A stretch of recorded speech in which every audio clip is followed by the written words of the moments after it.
అండి నేను నిజంగా ఇప్పుడు థ్యాంక్స్ చెప్తున్నాను అందరికి. మరి ఎందుకు బతుకున్నానో తెలియదు కానీ స్టూల్ తెచ్చుకుందామని డోర్ ఓపెన్ చేశానండి. లేకపోతే ఐ డోంట్ నో నిన్నే అయిపోయేది ఉండేది. మీరు ఫిర్యాదు చేసి కూడా చాలా రోజులు అవుతుంది. ఇప్పటికే నార్సింగ్ పోలీసులు కేసు నమోదు చేశారు. సెక్షన్ 493, 506 అదేవిధంగా 420 అయినప్పుడు కూడా రాస్తారని ఇప్పటి వరకు పోలీసులు ఎందుకు సంప్రదించలేదు? ఏం చెప్తున్నారు పోలీసులు? నాకు నిన్న వచ్చిన కాల్ ప్రకారం ఇది ఇలాగే నడుస్తూ ఉంటది కేసు. ఫోన్ ఏం చేయరు, ఒకరు చేసినా పైకి మాత్రమే చూపిస్తుంటారు. మాల్వి వాళ్ళ ఇంటికి వెళ్ళిపోయింది. నెక్స్ట్ మంత్ 2nd కి మూవీ రిలీజ్ అంట. దానికి ముందు ఒక వారం ముందు వచ్చి వాళ్ళ ప్రమోషన్స్ వాళ్ళు చేసుకుంటా ఉంటారు.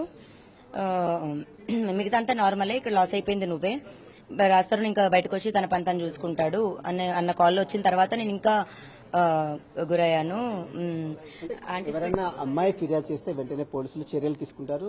మీ విషయంలో కూడా పోలీసులు చర్యలు ఎందుకు తీసుకోవడం, ఎందుకు బ్యాకప్ అవుతున్నారు? అంటే రాజతరుణ్ వాళ్ళని కూడా మ్యానిపులేట్ చేస్తున్నారా? ఏమన్నా ప్రోద్బలానికి గురి చేస్తున్నారా? మరి అక్కడ అతను మేనేజర్ మరి ఉన్నారా, లేకపోతే అతను సపోర్ట్ చేస్తున్నారా లేదా కూడా నేను ప్రూవ్ చేయలేనండి. బట్ డెఫినెట్ గా అతను సపోర్ట్ లేకుండా అయితే రాజు ఇలా చేయడు. అండ్ రాజు చెడ్డోడు కాదండి. మరి పక్క నుండి ఎవరు చెడగొడుతున్నారో, మరి ఆయన చెడగొడుతున్నారో కూడా నాకు తెలియదు. అని సమాధానం ఖచ్చితంగా చెప్పాలి. మరి ఆయన కూడా కూతురు ఉంది, ఇలాంటివి జరిగితే ఆయన ఇలాగే చేస్తారా? పోలీసులు ఏం చెప్తున్నారు? మిమ్మల్ని ఏమంటారు, రమ్మని చెప్పారా? మీ స్టేట్మెంట్ నమోదు చేస్తామని ఏమన్నా కంప్లైంట్ దీనికి సంబంధించి ఏమన్నా మిమ్మల్ని? ఇప్పుడు ఇక్కడ నుంచి అటు వెళ్ళాలండి, ఆల్రెడీ లేట్ అయింది. వెళ్ళి స్టేట్మెంట్ అన్నది ఇవ్వాలి. రాజధాని అప్పటి నుంచి ఇప్పటి వరకు మీకు కాంటాక్ట్ లేదా? ఎవరైనా కాంటాక్ట్ అయ్యారా? ఎవరు మీకు డబ్బులు ఇస్తాం కేసు వెనక్కి తీసుకోండి ఎవరు చెప్పారు? వాళ్ళ లాయర్ ఒకరి నుంచి వచ్చిందండి, మేనేజర్ ఒకరి నుంచి వచ్చింది. మేనేజర్ ఏమో తెలివిగా స్టెప్ తీసుకుంటే బాగుపడతావు, ఇప్పటి వరకు రాంగ్ స్టెప్స్ వేసావు నీ లైఫ్ లో అని, ఇప్పటికైనా సరే తెలివిగా రైట్ స్టెప్ వెయ్యు అని చెప్పడం జరిగింది. మరి రైట్ స్టెప్ అంటే డబ్బులు తీసుకోవాలని వాళ్ళ ఉద్దేశం ఏమో అండి. నేను డబ్బుల కోసం చేయలేదు.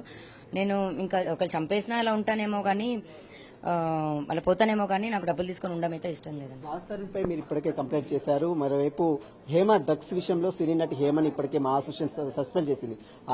ఆ విధంగా ఇప్పుడు రాజధానిపై మా అసోసియేషన్ కలుస్తారా, కంప్లైంట్ చేస్తారా? సినీ పెద్దలు ఎవరైనా సంప్రదించారా?